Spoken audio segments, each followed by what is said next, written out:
Hi guys, I'm David with Media Unlocked, and today we're going to be learning how to use the time-lapse functions on the GoPro Hero 2, as well how to edit those photos into an actual time-lapse video. We're going to show you how to do that using Adobe Premiere and Adobe Lightroom. So the first thing I wanted to tackle before I showed you how to set up the time-lapse settings here on the GoPro Hero 2 is the battery life. I did some battery life testing. Now, I set the time-lapse every 10 seconds, so it would take a photo every 10 seconds. With the 1100 milliamp original GoPro battery, you got roughly 2 hours and 40 minutes of shooting time at taking a picture every 10 seconds. I also have a third-party battery here, which is 1320 milliamps, so it's a little bit larger, and it gave me an extra 5 minutes of shooting time. So the original GoPro Hero battery was 240 minutes, and this one allowed me to get 245 minutes of straight shooting time.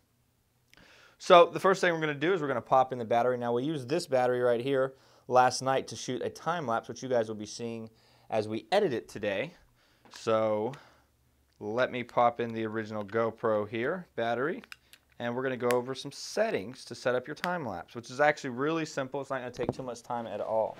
All right, let's go on and turn the GoPro on. And let's shuffle through. So that's your time lapse. I'm going to shuffle it through so you guys can actually see what your time lapse logo looks like, or icon.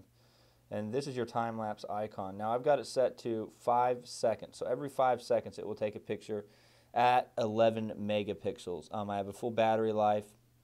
So if we wanted to switch it, and it's also set to wide, if you can see up there at the top, set to a wide shot, where you can set it to a normal shot if you wish. So let me show you how to change the how often it takes a picture and how to change which quality and wide or normal shot photo. So what we're going to do is we're going to shuffle all the way over to the settings tab. We're going to click on it.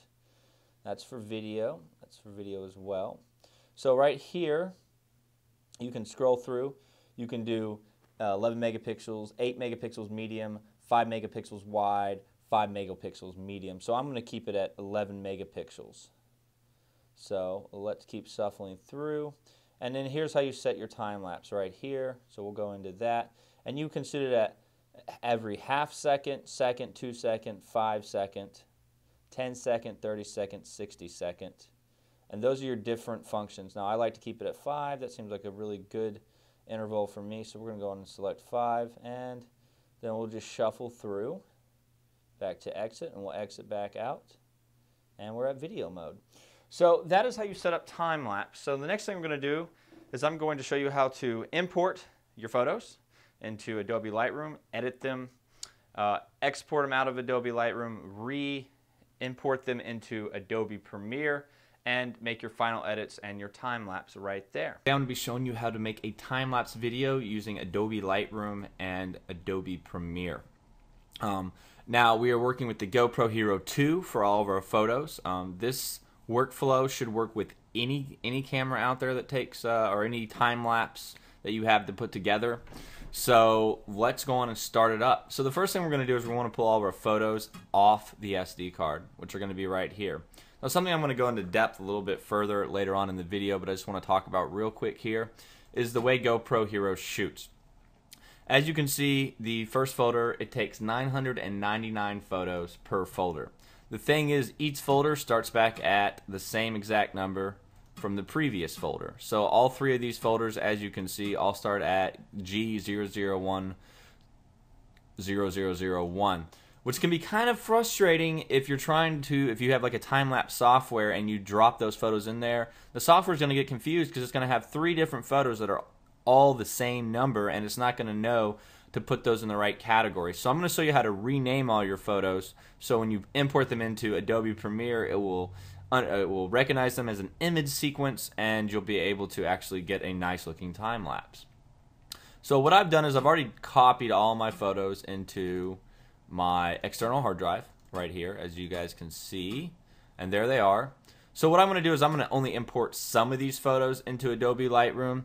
Due to the fact that it takes a very, very long time to do all 2,400 photos. It takes it from start to finish. I think I spent around 2 to 2.5 hours to import the photos, edit the photos, copy the edited settings, send it to, export the photos, send it to Premiere, edit in Premiere, export it from Premiere. That takes about 2.5 hours. So we're going to do a much smaller amount today. So we're going to exit out of that. We're going to open up Lightroom. We're going to go to Library. Make sure we're going to go to Import. Now we're going to import some of those photos. So we're going to go to not editing, but pictures. And here we go. Oops, wrong folder. There it is, RAW and GoPro. So we're gonna not check that, and we'll keep some of these photos, and we'll scroll on down. And from here, we'll just uncheck all of them from right here down here. So all those are checked. So we're only gonna use a couple hundred photos, it looks like. And there they are. So we're gonna go on and import those photos right now. And that's going to take a second to go through and import all of these. And it's still importing them all right now. Alright, looks like we've imported them all. So the next step we want to do is we want to do development. So the first thing we want to do, actually I don't even want to keep this photo, so I'm going to go on and get rid of this photo because it doesn't go along with the rest of the photos. The camera actually got moved after this photo was taken. So we just want to remove it. And we want to make sure all these photos are pretty much the same. So if you notice, we have a light right here. Even my hand kind of snuck in right there, it looks like. And we have a light here. So we want to crop those out. So we're going to go into development. And we're going to go to crop. And we're going to crop it in a little bit. Both sides. So both the lights aren't there. And then we want to probably do a little bit of editing. So we're going to do a little recovery. We're going to bring in a little fill light. We're going to add in a little bit of the blacks. Maybe brighten it up a tad bit. We can mess with the contrast. That kind of looks... Well, that's an interesting look. But no, we'll probably bring it... Contrast at 9. Maybe bring up the clarity a little bit. You could even mess with this if we wanted to make it a little bit bluer. That's a little too blue for my liking, but just not so vibrant. And for the most part, that doesn't look too bad. Now we could pop on down here. We could mess around with saturation and make it almost a black and white. But I really like all the colors from the poker chips and everything. We actually had poker night at my house, and I decided to shoot a time lapse doing that. Thanks to my friends out there for allowing me to do a time lapse of them. Let's see here. What else can we do here? We could bring up the sharpening if we wanted to. Bring the masking down a tad bit. And then if we wanted to work on the noise, but the noise in this shot isn't horrible. So, all in all, that looks pretty good to me. I like that. So now what I'm going to do is I'm going to right click on it. I'm going to go to settings. I'm going to go to copy settings. Copy. And we're going to go back to the library. And now we're going to sync all of those settings to the rest of these photos. So it's just going to go through and sync all of them. Synchronize settings. And make sure everything's good. Synchronize. And now what it's going to go through and do is it's going to synchronize all these settings. So as you can see, they're going through and synchronizing right now. It'll take a second to do. But mainly what it does is going through and it's synchronizing the same exact settings that I just used on the first photo right here, and it's going to multiply them all the way down to the bottom. Now, it looks like I did not cut enough off. Oh, there you go. And see it's doing its cropping. You're going to see the light gets cropped. Everything's good. So once that's done, the next thing you're going to want to do is you're going to want to export all of these photos. But before you do that, you need to rename them. So we're going to highlight all the photos. We're going to go up to Edit, actually Library, Rename Photos. Now, to make sure you're doing this right so that Premiere understands it when you try to import your photos as an image sequence, what you want to do is you want to hit Custom Name Sequence. So I've just called this time-lapse, and I could add in, let's see, time-lapse _ poker. And I'm going to start with number 1. So that means if I had all 2,400 photos that I took that night, it would start at 1 and it would work its way up to all 24. So it would be 1 to 2400 as well. This name would be in front of it. So that's what I'm going to do is I'm going to click OK.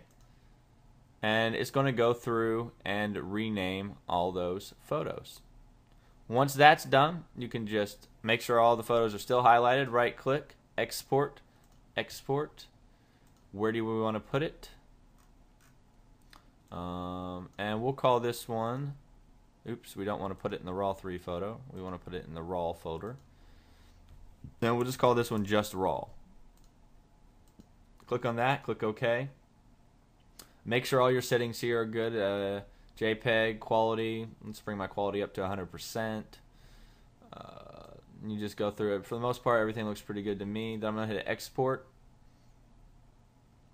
And it's going to take a second. It's going to catalog the photos and it's going to start exporting them.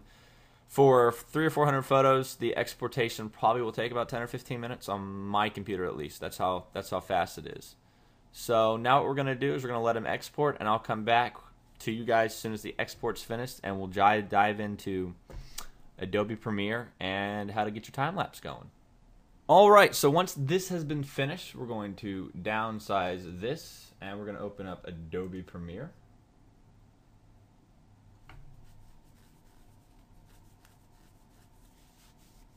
And that's going to take a few seconds.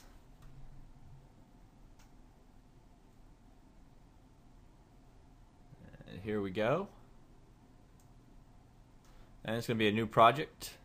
And I'm just going to throw this one on the desktop since this is not one of my actual projects to put onto my external hard drive. And we'll just call it poker. All right, we'll click OK. I just have this selected. Adobe should automatically correct what format you're going to put it into the timeline. So, but if it doesn't, I'm going to show you how to fix that as well here in a second.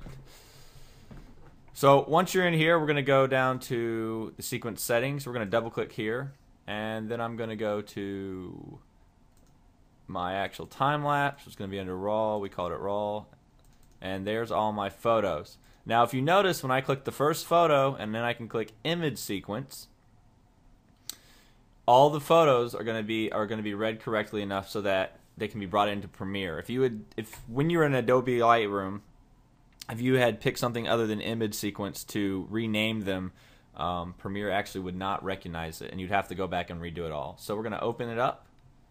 It's going to take a second while it's making a file. So then we got this. Now, if you notice, we want to change our sequence settings. So Adobe should automatically fix this for you. Change your sequence settings. And it doesn't really look this bad. Once you export it, the quality is going to be a lot better. But if you notice, it's all square. It thinks that all the pixels are square. So we're going to show you how to fix that. So we're going to delete that. What we're going to actually do is we're going to delete our sequence. And then we're going to open up a new sequence. And right click on this, modify. Now we want to change this to 24 frames. You could change it to 50 or 60 if you want to do a different frame rate. 24 frames, and then we want to do the anamorphic 2:1. Click OK. And now, when you drag and drop it in, change sequence settings, it is now going to be fixed. Now again, the quality of the actual pictures are not going to be this rough when you export them. I just have my quality, I think, turned down here on Adobe Premiere. So as soon as that's finished, all you really have to do is, if you want to throw some music in there, you can watch it to make sure it looks all right. Again, it's going to look a lot better once you export. Then you would just go up to File, Export, Media, pick a place where you want to put it, pick the settings that you want. Hopefully you already have, so I have a preset. I've already done a preset of my settings. Click Export, and then you'll export your media. As you can see, the video is much cleaner here than it is over here onto the right. So, and then you export it, and then you have a video. So if you guys would actually like to watch the video, there'll be a link. We'll throw the link up in this general vicinity up here on the right for you to go watch the full video. And and I'll export this part of the video right now, so you'll actually be able to see what little bit we just did. We'll throw it on my desktop here, and we'll go on and export it. So that will take a few minutes. Also, check us out on Facebook at DavidDimages, at Twitter at Media Unlocked. And hopefully you guys are enjoying these GoPro videos that this is the second or third one I think I put out so far, of the walkthrough of the GoPro, so you can really get to know how to use the GoPro and all of that. So anyways, thanks for stopping in, guys. I really appreciate it, and we'll catch you next time.